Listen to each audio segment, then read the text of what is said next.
यह जो आप देख रहे हैं यह एक उत्तर कोरिया का होटल है जिसकी कहानी शुरू होती है 1987 से, जिसका नाम रखा जाता है रयुगयोंग होटल। और इसे उत्तर कोरिया की राजधानी प्योंगयांग में एक विशाल पिरामिड के आकार का 105 मंजिला 330 मीटर ऊंची गगनचुंबी इमारत बनाने का काम शुरू होता है और 1989 तक इसे पूरा होने की उम्मीद भी की जाती है। लेकिन उत्तर कोरिया में आर्थिक संकट के कारण 1992 में निर्माण रोक दिया जाता है और यह कभी न खत्म होने वाला प्रोजेक्ट बनकर रह जाता है, जो यह 2 दशकों से अधिक समय तक एक खाली कंक्रीट खोल के रूप में खड़ा रहता है, जिससे इसे द होटल ऑफ डूम का उपनाम मिलता है। तो आइए दोस्तों, रयुगयोंग होटल के निर्माण में आने वाली बाधाओं के बारे में जानते हैं। रयुगयोंग होटल का निर्माण ऐसे समय में शुरू होता है जब उत्तर कोरिया 1990 की दशक में एक गंभीर आर्थिक संकट का सामना कर रहा होता है, जो प्राकृतिक आपदाओं, कुप्रबंधन और सोवियत संघ के पतन जैसे कारकों के संयोजन के कारण होता है, जो उत्तर कोरिया के लिए आर्थिक और राजनीतिक समर्थन का प्रमुख स्रोत था, जिसके कारण संसाधनों में भारी कमी होती है और परियोजना को पूरा करना चुनौतीपूर्ण हो जाता है। इस अवधि के दौरान उत्तर कोरिया का सकल घरेलू उत्पाद लगभग 50% कम हो जाता है, जिससे व्यापक भोजन की कमी, सार्वजनिक सेवाओं का टूटना और आबादी के जीवन स्तर में सामान्य गिरावट आती है।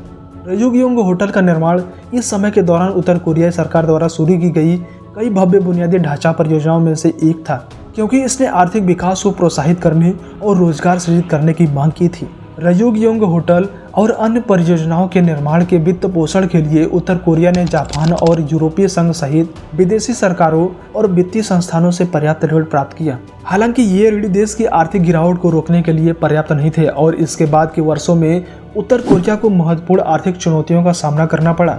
हाल के वर्षों में उत्तर कोरिया ने आर्थिक सुधार, विदेशी निवेश और अंतर्राष्ट्रीय व्यापार में वृद्धि के संयोजन के माध्यम से अपनी अर्थव्यवस्था को पुनर्जीवित करने की मांग की है।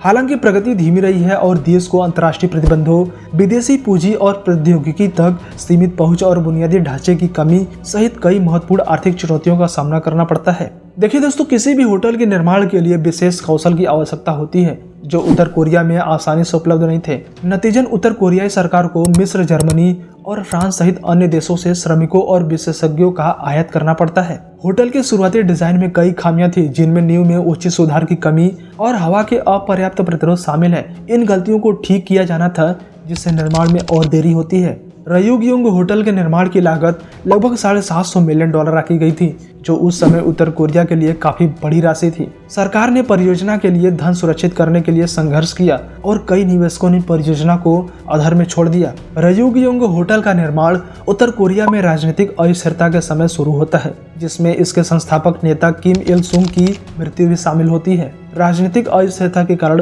परियोजना की प्रगति में देरी और अनिश्चितताएं बढ़ती जाती हैं। यह इमारत 1 दशक से अधिक समय तक अधूरी और खाली पड़ी रहती है और देश के आर्थिक संघर्षों के प्रतीक के रूप में इसकी अक्सर आलोचना भी की जाती है। लेकिन 2008 में निर्माण फिर से शुरू होता है और भवन का बाहरी भाग आउटर सरफेस 2011 में पूरा कर लिया जाता है। उत्तर कोरिया के रयुगयोंग होटल को जनता के लिए कब खोला जाएगा, इस बारे में कोई आधिकारिक घोषणा नहीं की गई है। हालांकि इमारत का बाहरी हिस्सा 2011 में पूरा हो गया था, लेकिन आंतरिक निर्माण कार्य चल रहे थे और होटल अभी तक खोला नहीं गया है। हाल के वर्षों में उत्तर कोरिया सरकार ने देश के पर्यटन उद्योग को विकसित करने का इरादा व्यक्त किया है और रयुगयोंग होटल को इस योजना के प्रमुख तत्वों के रूप में बताया गया है। हालांकि प्रगति धीमी रही है और यह स्पष्ट नहीं है कि होटल जनता के लिए कब खोला जाएगा। कभी कभार विदेशी आगंतुकों को होटल के कुछ हिस्सों में जाने की अनुमति दी जाती है, लेकिन यह सीमित और दुर्लभ है। यह देखा जाना बाकी है कि कब रयुगयोंग होटल जनता के लिए अपने दरवाजे खोलेगा और क्या यह एक लग्जरी होटल और उत्तर कोरियाई आर्थिक और तकनीकी कौशल के प्रतीक के रूप में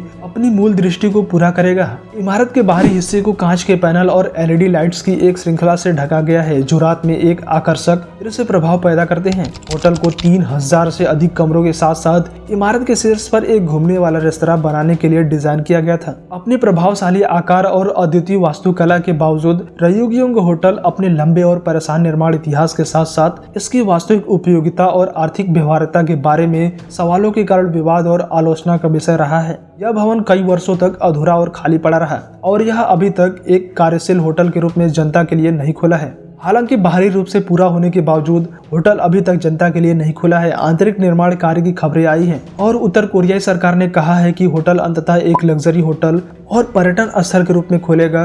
रयोगयोंग होटल अपने प्रभावशाली आकार और अपने अनूठे इतिहास दोनों के लिए दुनिया भर के कई लोगों के लिए आकर्षण और जिज्ञासा का केंद्र बना हुआ है। तो दोस्तों, रयोगयोंग होटल के बारे में आप कितना जानते हैं और क्या यह होटल लोगों के लिए खुला या नहीं, अपना जवाब नीचे कमेंट सेक्शन में जरूर लिखें। और इस वीडियो को देखने में मजा आया हो या आपको कुछ न्यू जानने को मिला हो तो एक लाइक जरूर ठोकना और fact of future channel subscribe कर लो और बेल नोटिफिकेशन दबाओ ताकि आगे आने वाली हमारी सभी वीडियो की अपडेट्स को आप मिस ना कर सको। तो दोस्तों, अब अगले वीडियो में मिलते हैं, तब तक के लिए जय हिंद।